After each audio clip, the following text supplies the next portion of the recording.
보실 성경 말씀은 고린도서 1장 19절입니다. 우리 곧 나와 실로아노와 디모데로 말미암아 너희 가운데 전파된 하나님의 아들 예수 그리스도는 예하고 아니라 함이 되지 아니하셨으니 그에게는 예만 되었느니라. 아멘. 바울과 바나바가 헤어진 후에 실로아노와 함께 전도를 하면서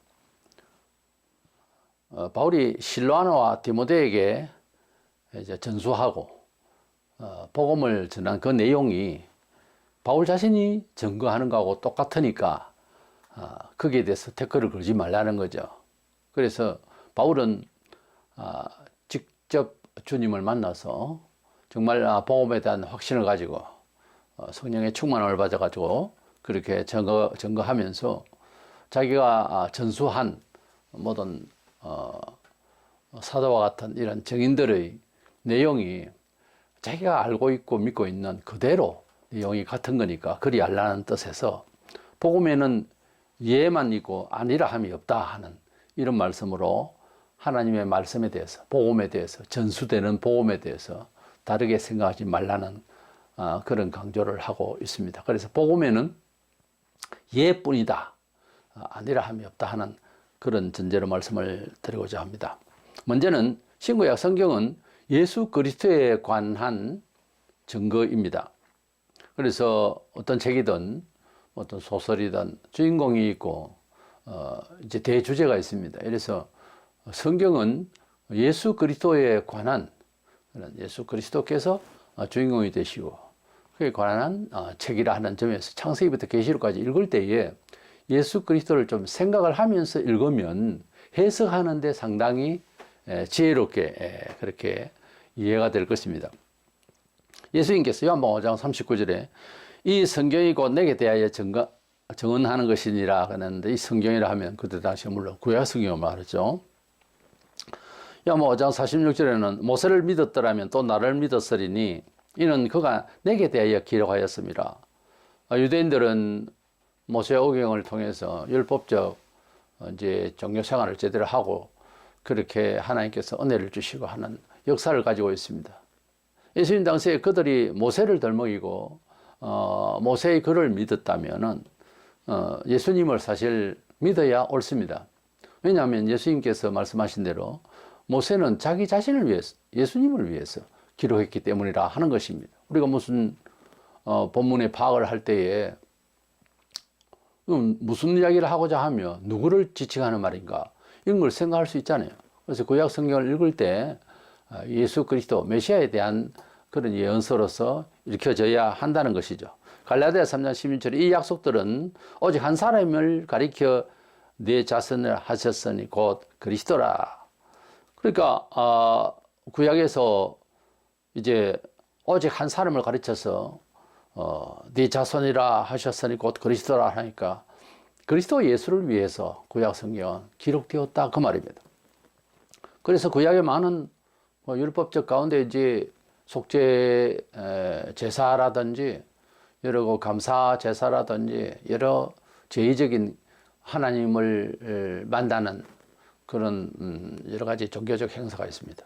그 모든 것들이 이제 나중에는 좀 외식되고 형식화되고 이래서 이제 때가 되므로 예수께서 오셔서 이 모든 것을 다 폐하게 되고 예수님이 십자가에 돌아가심으로 말미암아서 모든 우리가 드려야 할 제물이라든지 이런 것이 다 거치게 되었고 이제는 예수 그리스도를 통하여서 마음을 가지고 이제 과거에 바르게 제물을 드리고 하던 그 정신으로 예수님을 하나의 제물처럼 여기라고 하는 뜻에서 예수님이 하나님의 독생자이신데 오셔서 제물이 되시고 예수님께서 모든 말씀하신 것이 율법의 모든 완성을 말하는 그런 뜻에서 예수님을 통하여 이제 구원을 받게 되는 물론 유대인들도 그 덤으로 이제는 이방인들도 이렇게 이제 된 거죠.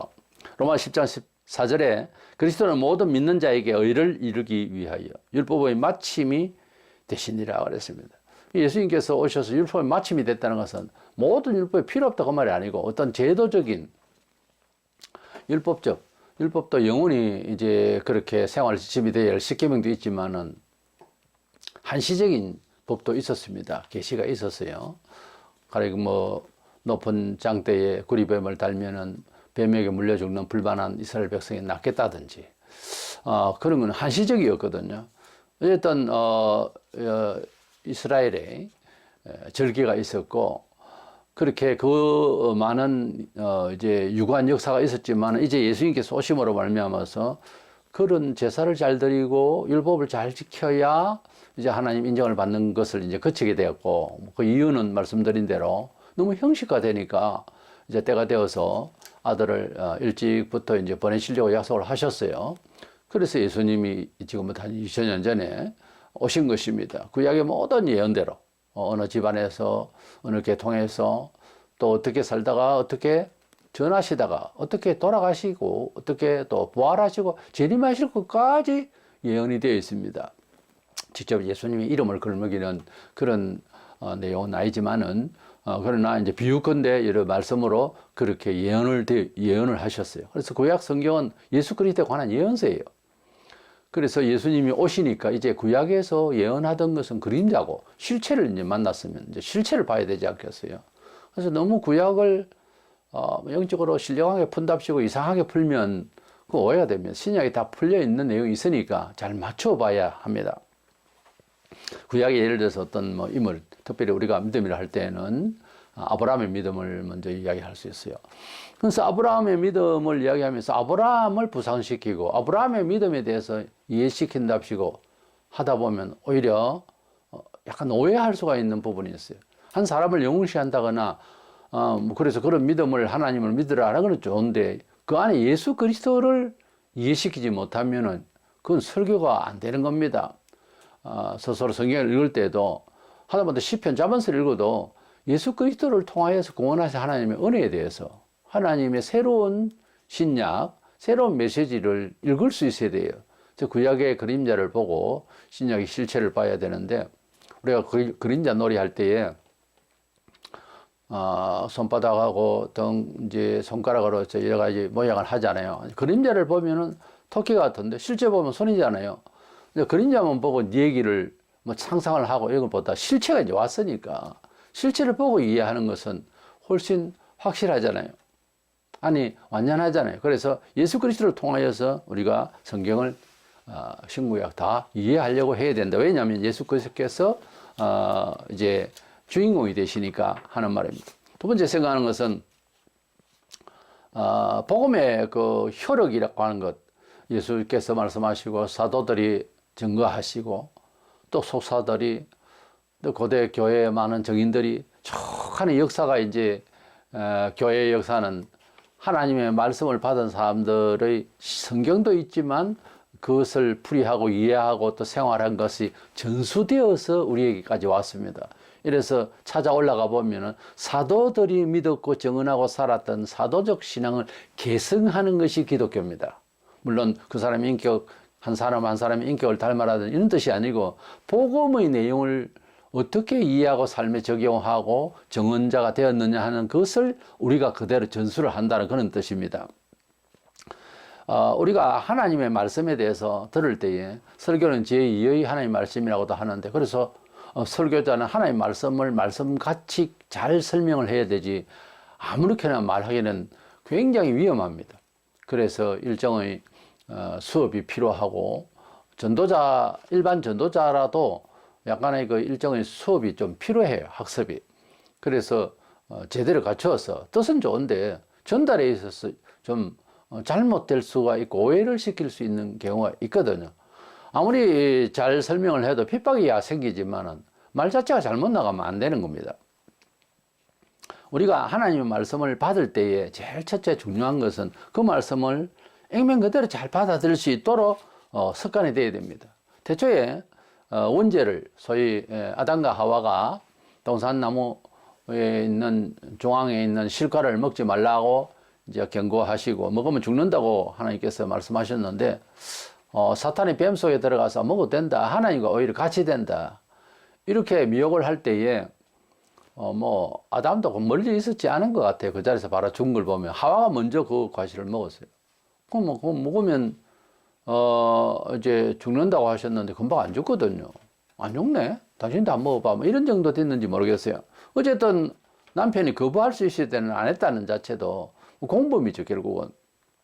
그지, 뭐, 여자가 뭐, 더 큰 죄인이다 이렇게 할 수는 없으나 성경에는 일단 먼저 죄를 지었다라고 하는 차원에서 여자에게 그때부터는 하나님께서 어떤 말씀이나 참된 것에 대한 그런 교류를 안 하려고 하는 그런 태도로서 구약에 보면 여자가 어떻게 나서서 가르치고 이런 것을 거부하셨습니다. 신약에도 계속해서 그렇게 말씀을 하시기 때문에 원칙적으로는 여자는 말하자면 신용을 잃었다는 거죠. 그래서 하나님 말씀을 가르친다든지 이렇게 하는 것을 신약에 거부하고 있습니다. 사실은 여자가 목사가 되는 것이 안 맞습니다. 뭐 극한 상황에서 어떤 특별한 사정으로 뭐 여성교사를 보내고 이렇게 하시는 경우도 발생을 하지만은 뭘 가르친다든지 교회에서 이렇게 하는 건 남자를 주관하는 일에 대해서는 거부하고 있는 겁니다. 사실은.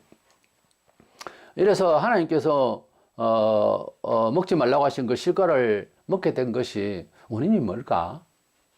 하나님을 대적하게 되고 하나님을 믿지 못하게 지금까지 지구촌 끝까지 미혹하는 사탄이 뱀 속에서 자꾸만 먹어도 된다라고 거짓말을 했어요.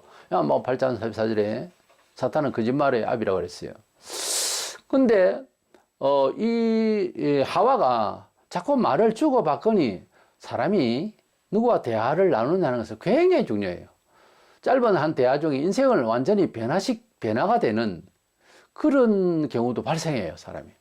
물론 직접 대화를 안 하는데 간접적으로 책을 통해서나 요즘 같은 이제 동영상을 통해서나 몇 마디, 몇 줄의 글이요, 일생을 좌우하는 경우도 있어요. 물론 그것이 그냥 되는 말이 아니죠. 마음에 와닿고 비수처럼 꽂히기까지는 그 사람이 그 한 말이나 그 글이 그냥 생긴 것이 아니거든. 문화적인 요소가 아니고 아주 뼛속 깊이 훈련된 사람이 어떤 말을 하는 것은 다르죠. 듣기가 다르다고요.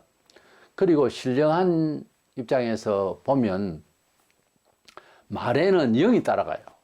다시 말해서 정말 좋은 말도 아무런 덕담을 나눌 만한 사람이 아닌 사람이 그대로 받아서 이어서 그냥 얘기를 하죠. 좋은 효과가 나겠습니까? 말은 맞는데 아니라는 거지. 유대인들이 그랬어요. 저들의 말은 맞다라고 예수님 말씀하셨거든요. 그러나 그들에게는 진정성이 없었어요. 행위를 통해서나 뭐 그러니까 말이라고 하는 것은 말을 잘 할 것이 아니고 말하는 정신세계가 발라야 돼요. 우리가 전도를 할 때도 정말 영혼을 사랑해서 이 사람 참 구원받아야 되겠는데 하나님 마음으로 전도하는 거하고 그냥 전도를 하라니까 성경 구절 그대로 이야기하는 거는 많은 차이가 있습니다. 일상의 대화, 교제 중에도요. 진정성을 가지고 있으면 승리합니다. 진정성을 가지고 있으면 창조가 생겨요. 그래서 진정성이 없을 때는 말을 좀 줄이세요. 별 소용이 없습니다. 진정성이 있어야 되는 거예요, 사람이. 그것은 듣기에 나름이 아니냐? 안 그렇습니다. 영이 따라다닌다니까요. 그걸 아시고 우리가 대화를 할 수 있고 말을 전할 수 있으면 좋겠습니다. 근데 하와가 이 사탄과 뱀 속에서 역사하는 사탄의 말, 거짓말과 자꾸 말을 섞었어요. 그러니까 이게 사고가 난 거예요. 그래서 복음이라는 게 좋은 소리, 영어로는 그렇게 뭐 굿뉴스 이렇게 되지만은 그냥 이 좋은 소리 이상의 말을 하는 거예요. 사실은 좋은 소리다 하는 것도 여러 가지가 다 좋은 소리죠. 나를 위로하는 설교도 하는 둥, 은혜 받았다는 둥, 다 같은 은혜 받았다 좋은 소리다 하지만 그게 생명이 있어야 되고 영생이 있어야 되고 구원이 있어야 되고 죄의 회개가 있어야 되는 겁니다. 그것도 없이 그냥 복음이다. 복음은 좋은 소리니까 축복이다. 심지어 뭐 축복해야 되는데 이렇게 말하는 것은 좀 문제가 심각하게 내재해 있습니다. 그래서 하나님 말씀을 이렇게 우리가 받을 때에 20세기 초부터 뭐가 생겼나 하면은 인간적인 입장에서 이것을 이해를 할 수 있느냐 마느냐, 우리 시대는 안 맞는 것 같다, 맞는 것 같다, 뭐 이런 식으로 가감을 하고 이렇게 하도록 사탄이 공작을 하게 된 거죠. 거기에서 말려 들어가지고 자유주의 신학이라 소위 인본주의 신학이, 상황윤리 신학이니 뭐 이런 이제 신학의 사상들이 생기게 된 거예요. 그러니까 지금 이 시대는 물질주의고 개인주의고 이래서 거기에 맞춰 설교하는 하시고 바빠요, 목사들이. 근데 그렇게 하면 안 되는 거예요. 그러면은 같이 죽습니다. 갈라디아 1장 7절 8절에 다른 복음은 없나니. 그러나 우리나 혹은 하늘로부터 온 천사라도 우리가 너희에게 전한 복음 외에 다른 복음을 전하면 저주를 받을지어다 그랬어요.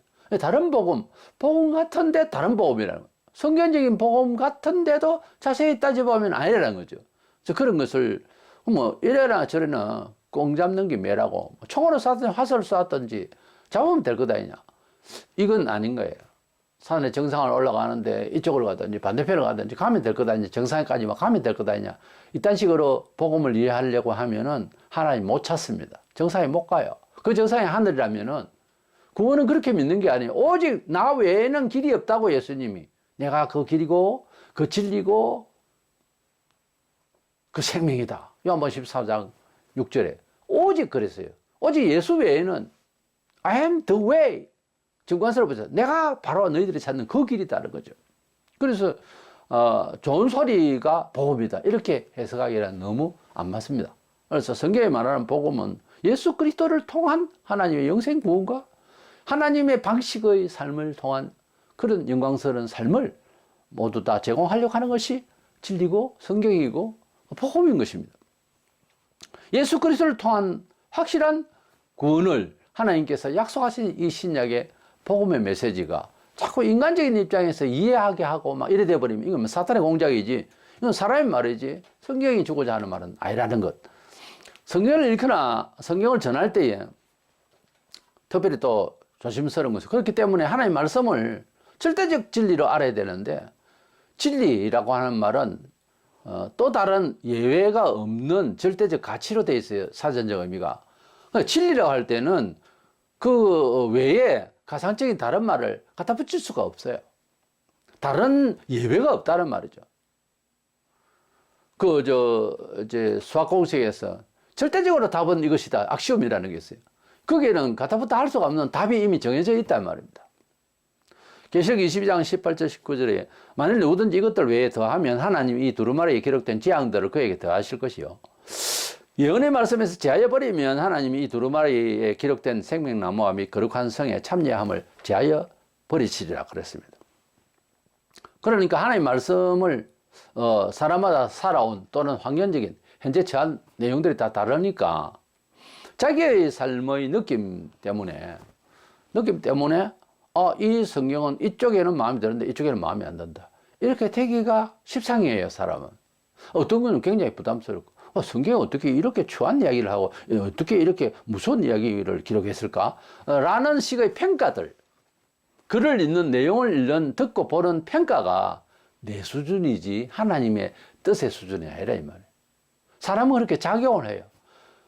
우리 사람은 지식보다 느낌이 더 앞서고 오를 때도 있어요. 대부분 느낌을 가지고 이해하죠, 일상에서 보면. 자세히 그 사람이 알지도 못하면서 얼굴빛만 봐도 보이잖아요.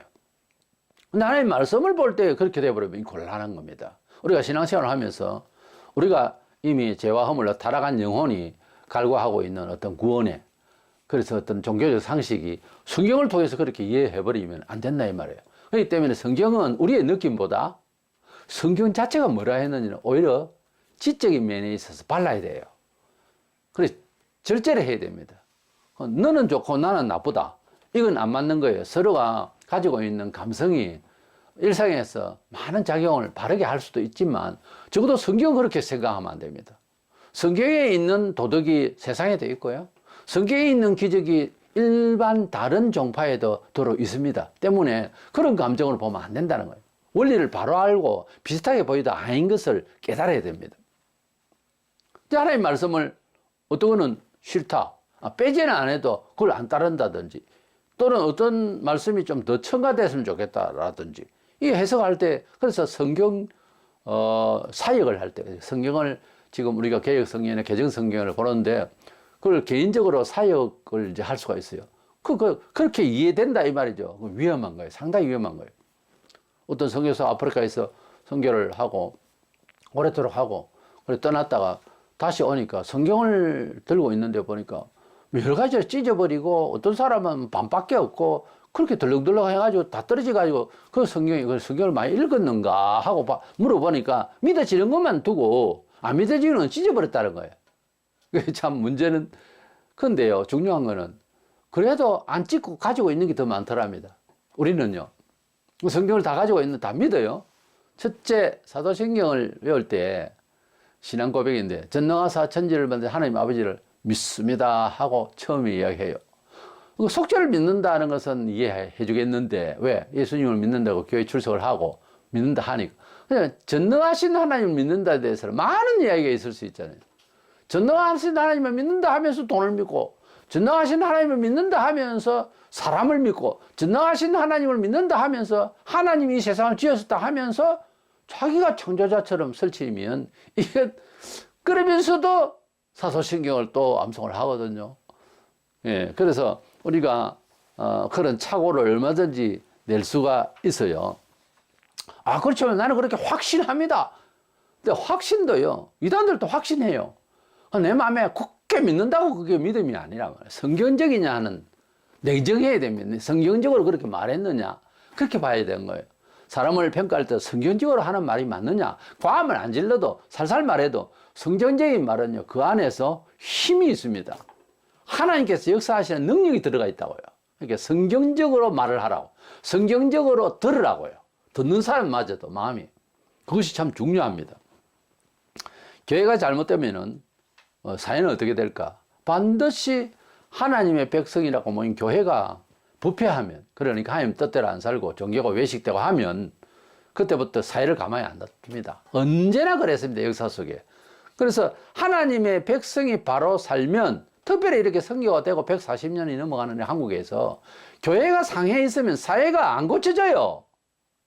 그러니까 하나님의 자녀들이 바로 살면 주변이 복을 받습니다. 가정도 마찬가지예요. 가정도 마찬가지예요. 가정 안에서나 공동체 안에서 한 사람이라도 잘 바로 살려고 하면 다른 사람들이 덕을 입지만 전체가 그냥 엉망이 되어버리면 죽은 교회가 되어버립니다. 그러면은 자연히 그 사람들이 살아가는 현장에서도 어두운 영이 이제 완전히 포섭을 해서 사람이 은혜를 받고 복을 받는 삶이 될 수가 없어요. 교회가 잘못되면은 반드시 사회가 어두워집니다. 이사야 65장 16절에 하나님은 진리의 하나님이라고 그랬고, 요한복음 15장 26절에도 성령이 진리라고 그랬고, 계시록 3장 14절에 보면은 아멘이시여 충성되고 참된 정인이시여 하나님의 창조의 근본이신 이가 이르시되, 예수님을 말해요. 그래서 성부 성자 성령께서는 진리이시다 하는 겁니다. 요한복음 14장 6절에 보면 내가 진리라 그랬어요. 그 예수님께서 진리시고 성령께서 진리시고 하나님께서 진리시다 하는 겁니다. 진리라고 하는 말은 사회적 용어로는 참되다가 말이에요. 정직하다, 트루스로 되어 있어요. 하나님은 참된 말씀을 하시고 하나님은 우리에게 정말 믿고 따라가야 할 말씀만 주셨다는 거죠. 성령께서는 정말 우리를 감동하시면 이상한 소리를 하는 이단적으로 가는 것이 아니라 성경 내에서 성경을 기초하여 거룩하신 하나님의 말씀의 뜻 가운데에 우리가 개인 계시라도 할 수가 있는 겁니다. 예수께서 말씀하신 것은 참된 말씀을 하셨지 시대마다 바뀌고 다른 사람에게는 또 뭐 엉뚱한 말씀을 하셨고 하는 내용이 될 수가 없다는 거지. 바울에게 주신 하나님의 말씀, 복음의 말씀은 바로 실로와 디모데에게 전수한 이 말씀은 꼭 같은 그런 하나님의 말씀이라는 거죠. 그 말씀이 흘러 소위 말하면 정통 신학에서 말하는 예수 그리스도를 통한 확실한 믿음의 구원, 하나님 말씀의 절대적인 가치, 이것은 누가 이야기했던 전수된 이 모든 내용들은 똑같은 하나님의 말씀이니 이해하고 받아들여야 되지. 그게 아니요. 즉 우리 생각이 이렇다, 상담윤리적으로는 이건 이렇게 이해할 수 없다, 이런 식으로 하지 마라 그 말이에요. 하나님의 말씀을 받을 때에는 똑같이 그대로 그 말씀의 효력을 그대로 나타내기 위해서는 그 말씀 그대로 믿어야 되는 것입니다. 안 그러고 거기에 이 시대에 맞는 상황에 맞는 적용을 한답시고 뭘 이렇게 말씀을 비틀면 문제가 발생합니다. 말씀을 비틀다가 하와와 아담이 그렇게 낭패를 당한 거예요. 원죄를 지은 것도 뭐 의도적으로 뭐 자고 깨고 해서 힘이 없어서 정신이 없어서가 아니고 말을 섞다가 하나님께서 주신 말씀 아닌 말을 가감을 해버렸단 말이에요. 죽는다 했는데 죽을까 하더라, 비슷한 말 같아도 아니에요. 죽을까 한다는 말은 동산 조각에 있는 실과를 먹으면 안 죽을 수도 있다 그 말이지. 그러니까 자꾸 말을 섞고 그 말을 따라가고 교회가 세속적으로 따라가고 비슷하게 하면서 친근하다고 결혼을 하기 위해서 소통을 하기 위해서 한답시고 하다가 교회의 권위가 상실되는 거예요. 그러면 그쪽에서 교회도 열린 교회네. 그러고 있다가 나중에 그럼 교회하고 우리하고 뭐가 다른데 이렇게 나올 날이 옵니다. 곧바로 오죠. 교회는 망한 거예요. 그래서 교회는 교회 밖의 사람의 사유 방식이 아니어야 합니다. 하나님의 지침의 말씀의 이 방식은 사뭇 다르고 심지어 교회 자체도 하나하나 경험을 아직까지 하지 못한 상황에 있는 말씀들이에요. 그래서 그걸 계시라고 그래요. 그래서 그 말씀을 따라갈 때는 굉장히 모험적이고 그리고 초조해지고 그럴 수가 있습니다. 근데 그 말씀을 붙잡고 나가는 것은 정말 어떻게 보면은 나의 존재감이라든지 내가 경험한 모든 지식적인 관찰이라든지 판단력 이걸 내려놔야 되는 거예요. 이거 빨리 깨달아야 됩니다. 이것을 내려놓지 않고 일과를 산다. 그건 지금 정상이 아니에요. 내려놓고 하나님 물어보고 하나님 뜻이 뭐죠? 어느 쪽이죠? 물어보고 좋은 일이든 나쁜 일이든 뭐든지 하나님의 뜻대로 이해를 하려고 작정을 하고 물어보고 결단하고 그렇게 따라가야 되는 것입니다. 그것이 신앙이에요. 그것이 복음의 원래 성질이에요. 윗조상은 그렇게 믿었지만 요즘 여자들도 목사하고 잘하니까 이게 이제 낭패인 거예요. 그렇게 되면은 부수적으로 따라가는 많은 문제점이 생긴다. 그 말입니다. 바울이 하나님의 아들 예수 그리스도는 예하고 아니라 함이 되지 아니하셨으니 그에게는 예만 되었느니라. 이 말씀을 하신 것은 지금 이 시대가 그건 아니다. 자꾸 그래 믿겠습니다. 예가 아니고 자꾸만 우리 상황에 대해서 우리의 사유를 이야기하고 또 우리가 통합적으로 사회 모든 군중이 생각하는 이 시대가 생각하는 가치를 이해하고 그래서 그렇게 성경을 이해하려고 하면은 성경이 사본이 어릴 때 가지고 이게 정확성이 없어지는 거예요. 그러니까 이 소위 말하는 인본적인 생각, 자유주의적인 생각이 결국은 여러 가지로 이제 우리가 신앙적으로 반듯하게 해결하게 믿어 의심치 않게 하는 데에 문제를 발생하기 때문에 혼란스러워서 나중에 사람은 그렇습니다. 깨가 많아가지고 내 알아서 살겠다 그런 식으로 말할 것 같으면 목사는 이렇게 말하고 저 목사는 이렇게 말하고 이 교회는 저 교회는 교파도 좀 너무 많고 총회가 우리나라에 300개나 넘습니다. 제 구덩이요. 그러니까 성도들은 알아서 우리가 믿을 테니까 목사는 설교하세요. 이딴 식이에요. 이렇게 되니까 믿음이 해결하지 아니하고 그리고 자기 자신이 내가 믿는가 어쩌는가를 모르는 거예요. 모르고 믿는 거예요. 지금 인본적인 성경 해석자들이 하나님 말씀 앞에 예를 했으면 좋았을 텐데 아니요. 그건 그렇게 생각하는 아니요. 이 아니요를 인간적인 그런 상황을 자꾸 하나님께 들이대고 이러다가 이거 버린 거예요. 바울은 내가 전한 이 복음이 실로와 디모데가 받아도 그 전함이 나에게 있는 복음의 효력하고 똑같으니까 그대로 이해하고 받아들여라. 굳이 내가 전해야만 되는 것이 아니라 내가 전한 이 말씀을 그대로 증거하는 이 사람의 복음은 그 사람의 생각이 아니고 내가 받은 주님의 복음이니까 그 복음이 내 것도 내 사상도 아니었지 않느냐. 예수 그리스도를 통한 하나님의 은혜의 구원의 복음의 효력은 똑같이 나가니까 그대로 믿으라. 다른 말을 가지고서 거부하지 말라 그 말이에요. 근데 거부를 했어요. 빠르게는 18세기부터 19세기 사이부터 시작해서 시작된 거예요. 종교개혁 때에 인간적인 캐토릭의 그런 제도적인 우상적인 그런 불신앙적인 믿음을 종교 형식을 가지고 있던 때부터 시작해서 잘못됐지만 개신교라고 교회 개혁을 하고 난 뒤에도 르네상스 이후부터 자꾸 인간적으로 이렇게 변하더니 드디어 20세기 초에부터 시작해서 하나님을 하나님답게 믿지를 않는 거예요. 그래서 많은 사람들이 한국에도 부흥 1907년도에 그 부흥을 사모하고 지금도 다시 해보겠다고 하지만은 어떤 면에 있어서는 우리가 바라는 부흥은요 1970년대 중후반부터 80년대에 굉장히 교회가 많이 생겼는데 그걸 부흥이라고 할 겁니다. 그런데 평양 부흥의 그 부흥은요 회개운동이었어요. 진정한 회개였어요. 그런 부흥은 없어요 지금.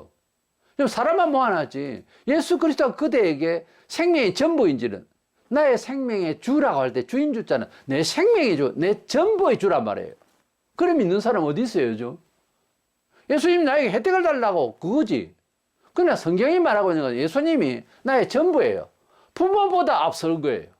물질보다 앞서는 거예요. 자식보다 앞서는 거예요. 나의 목숨보다 앞서는 거예요. 그런 분으로 여긴다는, 그런 분이 몇 명이 있을까요?